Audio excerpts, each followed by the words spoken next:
আসসালামু আলাইকুম বন্ধুরা, আজকের পর্বে হাজির হলাম নতুন একটি ভিডিও নিয়ে। আপনারা যারা অল্প সময়ে মজাদার কিছু রেসিপি বানাতে পছন্দ করেন, আজকের ভিডিওটা তাদের জন্য। আজকের ভিডিওতে থাকছে লাউ চিংড়ি। কীভাবে অল্প সময়ে অল্প উপকরণে এই সুস্বাদু লাউ চিংড়ি বানানো যায়, চলুন সেই রেসিপিটাই আপনাদের কাছে শেয়ার করি। ভিডিওটা যদি ভালো লেগে থাকে অবশ্যই আমার চ্যানেলটাকে সাবস্ক্রাইব করবেন আর পাশে থাকা বেল বাটনে ক্লিক করে নোটিফিকেশানটি অন করে রাখবেন, যাতে করে আমার চ্যানেলের প্রত্যেকটি ভিডিও সবার আগে আপনার কাছে পৌঁছে যায়।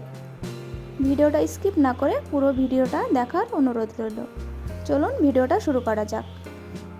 ফাইনালি আমি রেসিপিটা বানানোর জন্য এখানে একটি নিয়েছি লাউ। এবার লাউটিকে আমি ভালো করে কুচিয়ে কেটে নেব। এখানে আমি কুচি করে কেটে নিয়েছি এবং ভালো করে ধুয়ে পরিষ্কার করে নিয়েছি। এবার এখানে একটা নিয়েছি কড়াইটা আমি চুলায় বসিয়ে দিয়েছি। এবার কড়াইতে দিয়ে দিচ্ছি 4 টেবিল চামচের মতো সরিষার তেল। অবশ্যই কিন্তু এই রান্নাটা সরিষার তেল দিয়ে করতে হবে, তাহলে টেস্টটা কিন্তু অনেক গুণে বেড়ে যাবে। এবার এতে দিয়ে দিচ্ছি আমি 200 গ্রাম চিংড়িটা আমি ভালোভাবে ধুয়ে পরিষ্কার করে নিয়েছি, দিয়ে দিলাম।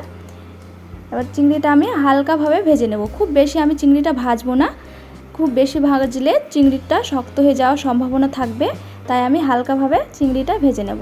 এ পর্যায়ে দিয়ে দিচ্ছি সামান্য একটু লবণ আর সামান্য একটু হলুদ। এবার আমি হালকাভাবে চিংড়িটা ভেজে নেব।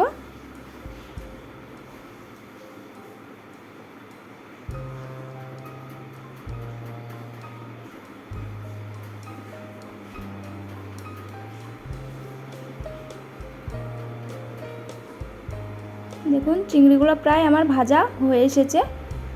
এবার আমি চিংড়িগুলোকে তুলে নিচ্ছি।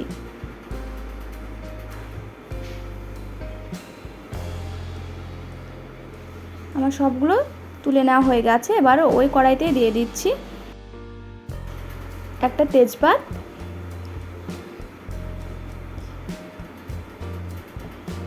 দিয়ে দিচ্ছি হাফ চামচ আস্ত জিরা আর দিয়ে দিচ্ছি হাফ চামচ কালো জিরা। এই উপকরণগুলোকে আমি হালকাভাবে একটু ভেজে নেব। ভেজে নেওয়া হয়ে গেছে। এবার দিয়ে দিচ্ছি একটি মিডিয়াম সাইজের পেঁয়াজ আমি কুচিয়ে কেটে নিয়েছি, দিয়ে দিচ্ছি 4টি কাঁচা লঙ্কা কুচি। এবার সবগুলো উপকরণকে আবারও একটু ভালোভাবে নেড়ে নেব, যতক্ষণ না হালকা ব্রাউন কালার আসে। এভাবেই আমি নেড়ে নেব যতক্ষণ না হালকা ব্রাউন কালার আসে। দেখুন আমার হালকা ব্রাউন কালার চলে এসেছে। এবার এই পর্যায়ে দিয়ে দিচ্ছি হাফ চামচ জিরে গুঁড়ো, হাফ চামচ কাশ্মীরি লাল লঙ্কা গুঁড়ো, আর দিয়ে দিচ্ছি সামান্য একটু গরম মশলা গুঁড়ো, আর দিয়ে দিচ্ছি সামান্য একটু ধনিয়া গুঁড়ো, আর দিচ্ছি স্বাদ মতো লবণ, আর দিয়ে দিচ্ছি সামান্য একটু হলুদ। এখানে আমি খুব বেশি হলুদ দেব না, কারণ আমি চিংড়ি মাছটা আগে হলুদ দিয়ে ভেজে রেখেছি। এবার দিয়ে দিচ্ছি সামান্য একটু আদা বাটা। এবার সবগুলো উপকরণকে আমি ভালোভাবে নেড়ে নেব। এবার একটু জল দিয়ে আমি মশলাটাকে ভালোভাবে কষিয়ে নেব, যতক্ষণ না তেলটা ছেড়ে আসে। দেখুন আমার ভালোভাবে কষিয়ে নেওয়া হয়ে গেছে, তেলটাও ছেড়ে দিয়েছি। এবার দিয়ে দিচ্ছি কেটে রাখা লাউগুলো। এবার লাউটা দিয়ে ভালোভাবে আমি আবার কষিয়ে নেব।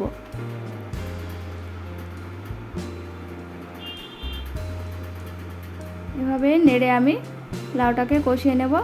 দিয়ে দিচ্ছি এই পর্যায়ে চিংড়ি মাছগুলো। এবার চিংড়ি মাছটা দিয়ে আবার কষিয়ে নেব। কষিয়ে নেওয়া হয়ে গেছে। এবার আমি ঢাকনা দিয়ে ঢেকে দেব মিডিয়াম ফ্লেমে 5 মিনিটের জন্য।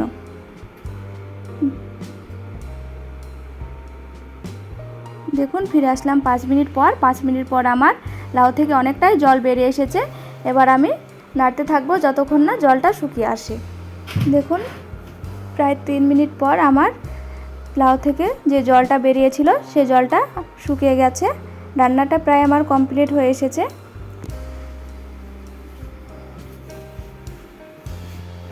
এভাবে আমি আবারও 1 মিনিট নেড়ে নেব। ফাইনালি রান্নাটা আমার কমপ্লিট। এবার আমি তুলে নিচ্ছি।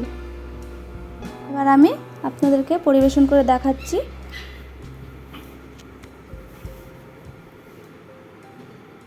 দেখুন কতটা সুন্দর হয়েছে চিংড়ি মাছ দিয়ে লাউয়ের এই রেসিপিটা। বাড়িতে একবার হলো লাউ চিংড়ির এই রেসিপিটা ট্রাই করে দেখবেন। সবাই ভালো থাকবেন, সুস্থ থাকবেন। আল্লাহ হাফেজ।